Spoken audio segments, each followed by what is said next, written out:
Fucked up part about it is that if these men decide to get a better paying job or get a promotion, these women actually have the audacity to take them back to court to modify their agreement. What's actually hilarious is how many women will get so bent out of shape when he asks to provide proof of where the money is going, because we all know damn well she doesn't need as much money as she claims. And the reality is that these men really only have two options. They can drown themselves in debt to fight a situation that's up against them to begin with, or they can forfeit and be considered a deadbeat. Okay, bye. The funny thing is, if that man loses his job or ends up bringing in less income, the ex-wife will get bent out of shape that he can't provide her with the same amount of money, but still demand that he figures out a way to pay for it. It's incredibly unfair and it makes no sense. A good man isn't soft. He is not convenient, and he damn sure is not always available for you. A real good man has discipline, Right. He has boundaries, and he has priorities of his own that do not shift based on her mood. And guess what? He's not bending his values just because she's upset. That's exactly A what I good was man is not thinking. controlling. He creates the order. He doesn't want chaos, arguments, or drama. He wants respect, clarity, and peace. Yeah. Whenever modern women complain about not being able to find a good man, they're just talking about simps. A good man knows his worth and won't compromise it for an ungrateful woman. And once these women find that out, he gets the title of insecure narcissist for the trouble. And this is where women get it confused. When she's never met a mature man, she will mislabel everything. She'll call him cold because he doesn't Narcissist. tolerate any nonsense. Yeah. She'll call him selfish because he takes care of himself. And she'll call him narcissistic because he refuses called to it. beg for approval. Oh, yeah. But that's not selfishness. That is maturity. A man who refuses to be drained, used, or manipulated. Good men do not move from insecurity. They move from conviction. This is exactly why men have been walking away from modern women. No man in his right mind would ever subject himself to a woman who insists that his value comes from how much disrespect he's willing to tolerate from her. They will not ever chase drama. They do not chase attention, and they sure as hell don't chase validation from women. They build, they lead, and provide structure. And here's a harsh truth. Most women aren't even ready for the responsibility that comes with being with a good man. Right. Because a good man isn't an emotional roller coaster. He is not unpredictable, and it's not a game. He is stable, extremely consistent, and has direction. Right. And for women addicted to chaos, wounded by the past relationships that they were in, or raised by dysfunction, stability feels boring until she loses it.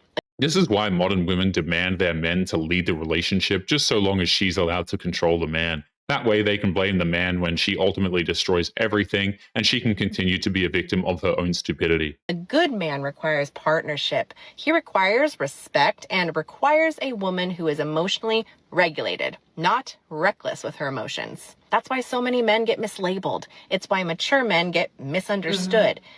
But stay solid, because good men do not bend. They build, and the right woman will rise to meet with him. Once a man gets his self-respect, he will not tolerate any toxic women entering into his life, and there's a good reason for that. Modern women are emotionally unstable and incredibly immature a lot of the times. That disrupts his peace, and that's a boundary that a man just won't give up a lot of the time. Are you an adult? Yes. I feel like you just lied to me, but I'll ask you the question anyway.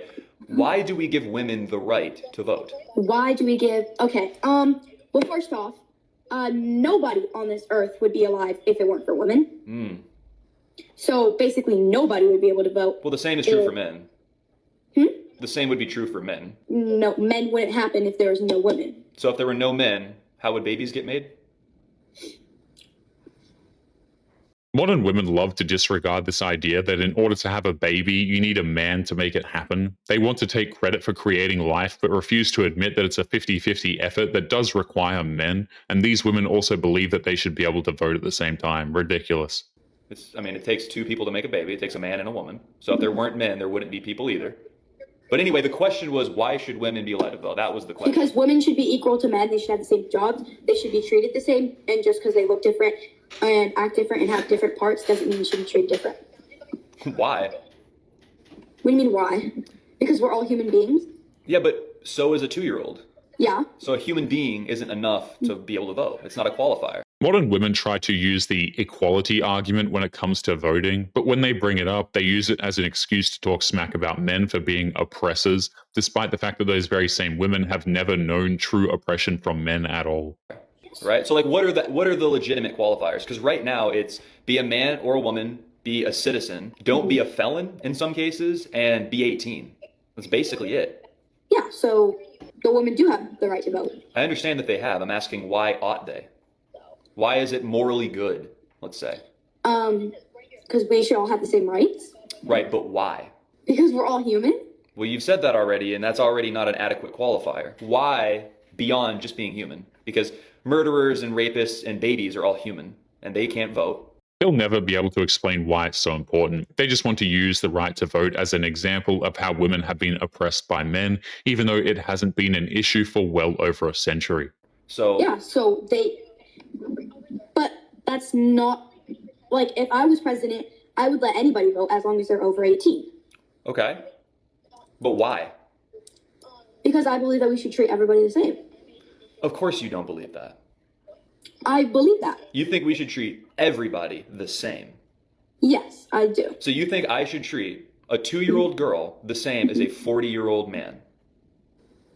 I mean, why not? Because a 2-year-old can't understand English very well. That's a start. That's a 2-year-old problem, not my problem. It's a 2-year-old problem, but it means I shouldn't speak to a 2-year-old or treat them the same way. Then don't.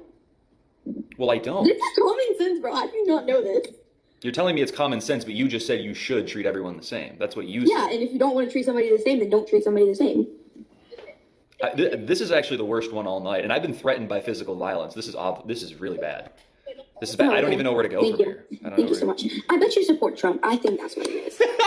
It's interesting the second this guy brings up valid, logical points to counter her arguments, she turns around and tries to insult him because of an assumption for who he voted for. It just goes to show how emotionally immature these modern women are when it comes to these things.